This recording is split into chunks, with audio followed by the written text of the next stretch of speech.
फिलिस्तीन के इजरायली कब्जे वाले वेस्ट बैंक के शहर जेनिन में रविवार को इजरायली सेना ने टैंक तैनात कर दिए। यह 23 साल बाद हुआ है जब इजरायली सेना के टैंक वेस्ट बैंक में घुसे हैं। इसके पहले 2002 में ऐसा हुआ था। जेनिन में पिछले कई सालों से इजरायल के खिलाफ सशस्त्र संघर्ष होते रहे हैं। 23 साल बाद इजरायली टैंक एक बार फिर वेस्ट बैंक के जेनिन शहर में घुस चुके हैं। आखिर ये क्यों हुआ? क्या वेस्ट बैंक में हालात फिर से बिगड़ रहे हैं और इसका फिलिस्तीन इजरायल संघर्ष पर क्या असर पड़ेगा? इजरायली डिफेंस फोर्स ने कहा है कि हमने जेनिन के पास 40 से 60 टैंक एक टैंक डिवीजन तैनात की है। रविवार को इजरायली सेना ने वेस्ट बैंक के जेनिन में अपने टैंकों को तैनात कर दिया। ये वही इलाका है जहां पिछले कई सालों से इजराइल और फिलिस्तीनी गुटों के बीच संघर्ष जारी है। लेकिन आखिर 23 साल बाद इजराइल को टैंक भेजने की जरूरत क्यों पड़ी? इजराइल ने फिलिस्तीन के जेनिन, तुलकरम और नूर शम्स में शरणार्थी शिविरों को खाली करा लिया है। इन शिविरों में फिलिस्तीनी नागरिकों के ने शरण ले रखी थी। इन तीनों शिविरों से 40,000 फिलिस्तीनियों को निकाला गया है। फिर से सुनिएगा, 40,000 फिलिस्तीनियों को इजराइल ने इन्हें 21 जनवरी से निकालना शुरू कर दिया था। 1967 की इजराइल अरब जंग के बाद यह पहली बार है कि इतनी बड़ी संख्या में फिलिस्तीनी नागरिक विस्थापित हुए हैं। एक तरफ तो यह है कि सब कुछ शांति की तरफ बढ़ रहा है, दूसरी तरफ पिछले कुछ महीनों से वेस्ट बैंक में इजरायली सेना और फिलिस्तीनी लड़ाकों के बीच झड़पें तेज हो गई हैं। जेनिन खास तौर पर एक ऐसा क्षेत्र बन चुका है जहां इजराइल को लगातार सुरक्षा अभियान चलाने पड़ रहे हैं। यहां संयुक्त राष्ट्र की मानवाधिकार संस्था UNRWA को भी काम बंद करने का निर्देश दिया गया है। रक्षा मंत्री इजराइल काट्ज ने सेना को अगले कुछ साल वेस्ट बैंक के शरणार्थी शिविरों में रहने के लिए कहा है। उन्होंने कहा कि आतंकवाद को जड़ से मिटाने के लिए जरूरी है। दरअसल इजराइल हमास जंग के बीच वेस्ट बैंक में हिंसा बढ़ गई है। इजराइल में वेस्ट बैंक की तरफ से होने वाले हमले भी बढ़े हैं। इजराइल में 20 फरवरी की देर रात 3 खड़ी बसों में विस्फोट हुए थे। कई रिपोर्ट्स के मुताबिक वेस्ट बैंक से ही इजराइल की बसों में हमले की प्लानिंग की गई थी। इसके बाद ही नेतन्याहू ने इस इलाके पर एक्शन लेने का आदेश दिया। हालांकि इजराइल हमास जंग के दौरान भी इजरायली सेना यहां कई ऑपरेशंस को अंजाम दे चुकी है। वेस्ट बैंक जॉर्डन के पश्चिम और यरूशलेम के पूरब में स्थित है। 1948 में अरब इजराइल जंग के बाद जॉर्डन ने इस पर कब्जा कर लिया था। जॉर्डन नदी के पश्चिम में होने की वजह से तब इसका नाम वेस्ट बैंक रख दिया गया। 1967 में 6 दिनों तक चलने वाले जंग के बाद इजराइल ने इस इलाके को जॉर्डन से छीन लिया।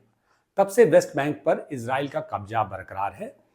इस इलाके में 30 लाख से ज्यादा लोग रहते हैं। इसमें ज्यादातर फिलिस्तीनी हैं। इजराइल ने वेस्ट बैंक पर कब्जे के बाद कई यहूदी बस्तियां भी बसाई हैं। अंतर्राष्ट्रीय कानूनों के मुताबिक यहां बनाई गई इजरायली बस्तियां अवैध है।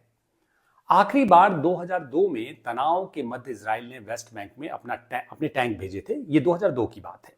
उस समय बड़े पैमाने पर सैन्य अभियान शुरू हुआ था। लेकिन अब 2024 में टैंकों की वापसी इजराइल की नई सैन्य रणनीति को दर्शाती है। अब सवाल यह उठता है कि क्या यह नए युद्ध की शुरुआत है?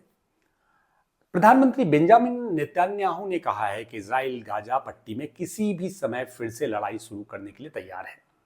उन्होंने कहा कि चाहे बातचीत हो या फिर दूसरे तरीकों से, वे जंग का मकसद पूरा करके रहेंगे। दरअसल हमास ने शनिवार को 6 इजरायली बंधकों को रिहा किया। इसके बदले में इजराइल को 600 फिलिस्तीनी कैदियों को रिहा करना था, लेकिन ऐसा नहीं हुआ। विशेषज्ञों का मानना है कि जेनिन में इजरायली सेना की यह बड़ी कार्रवाई भविष्य के और गंभीर संघर्षों का संकेत हो सकती है। वेस्ट बैंक में तनाव बढ़ने का असर पूरे मध्य पूर्व पर पड़ सकता है।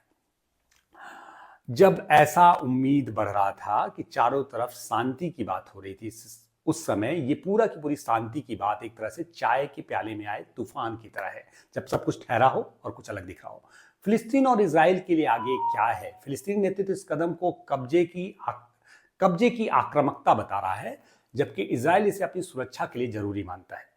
क्या यह टकराव और बढ़ेगा या फिर कोई नया समझौता सामने आएगा? जाहिर बात है, इस संघर्ष में सबसे ज्यादा नुकसान आम लोगों को उठाना पड़ रहा है।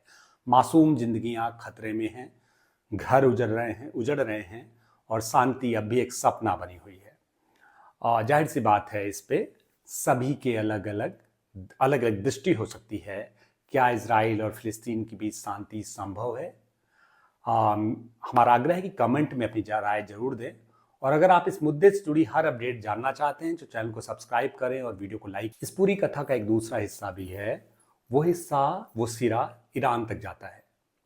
ईरान के बारे में कहा जा रहा है कि ईरान में एक पूरा ऐसा माहौल बना हुआ है जिसमें ईरान को ये महसूस हो रहा है कि यह पूरी लड़ाई और जो पूरा बदलता हुआ वैश्विक परिदृश्य है वो उनकी दहरी तक पहुंचेगा। जाहिर सी बात है, ब्रिक्स में बदलाव आ रहे हैं, खासकर जो वर्ल्ड ऑर्डर में जो एक नया बदलाव दिख रहा था बाइडेन के समय में, ट्रंप ने उस बदलाव को रोक दिया है। कैसे रोक दिया है कि रूस जो एक तरह से चाइना के पाले में चला गया था, ट्रंप का जो नया अवतार हुआ है, ट्रंप की जो नई वापसी हुई है, उसमें उन्होंने रूस को रोक दिया है। उसी तरह से डी डॉलराइजेशन का जो पूरा प्रोसेस है, जो नई मुद्रा की बात हो रही थी, खासकर ब्रिक्स देश जो अपनी नई मुद्रा लाने वाले थे, उस पूरे के पूरे डायलॉग्स में एक बदलाव आया है।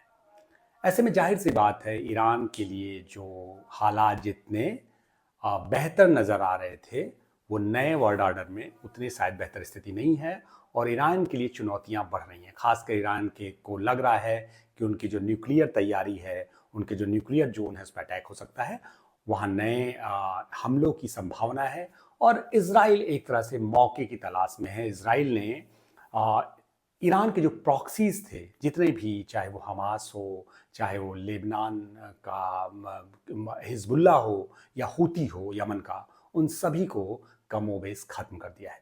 ऐसे में नए परिदृश्य में इजराइल अब ईरान से दो दो हाथ करने के लिए तैयार है। एक ऐसा वैश्विक संकट दिख रहा है जिसमें अब इजराइल के पास प्रॉक्सीज से लड़ने की जगह अपनी पूरी ताकत के साथ ईरान पे हमले करने की संभावना जताई जा रही है।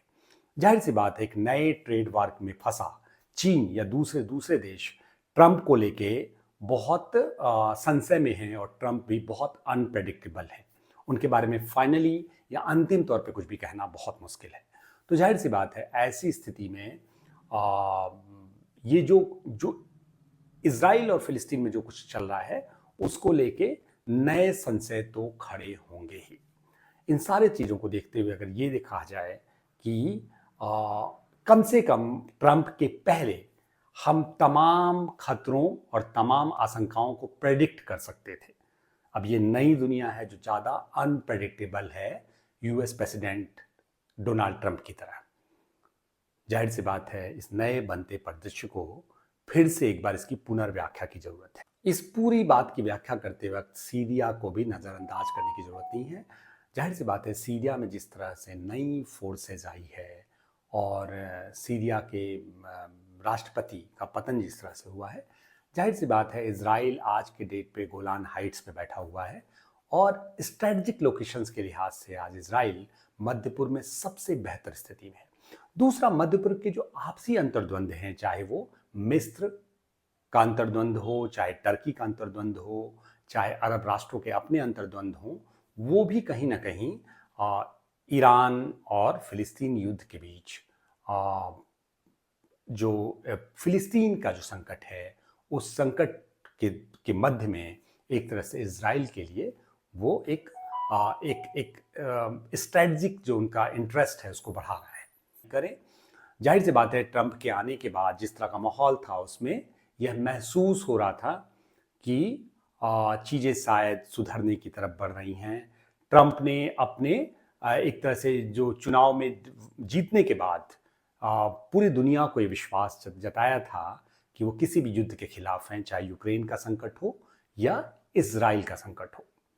लेकिन ये जो नया अपडेट है जिसमें ऐसा लग रहा है कि ये युद्ध अपने तमाम दहरी, अपने तमाम हदों और सरहदों को पार कर रहा है, उसके बाद कहीं ना कहीं एक नया भय यह भी उत्पन्न हो गया है कि क्या ये भविष्य में आने वाला कोई संकट या कोई बड़ा संकट, क्योंकि अक्सर जब आपको बहुत सी चीज़ें ठीक होती नज़र आती हैं तो उसके पीछे कोई बड़ा संकट कहीं किसी क्या बोलते हैं उसको, कि किसी परिदृश्य के बाहर कोई ऐसा संकट खड़ा होता है जिसके बारे में सामान्यतः हम कल्पना नहीं करते हैं।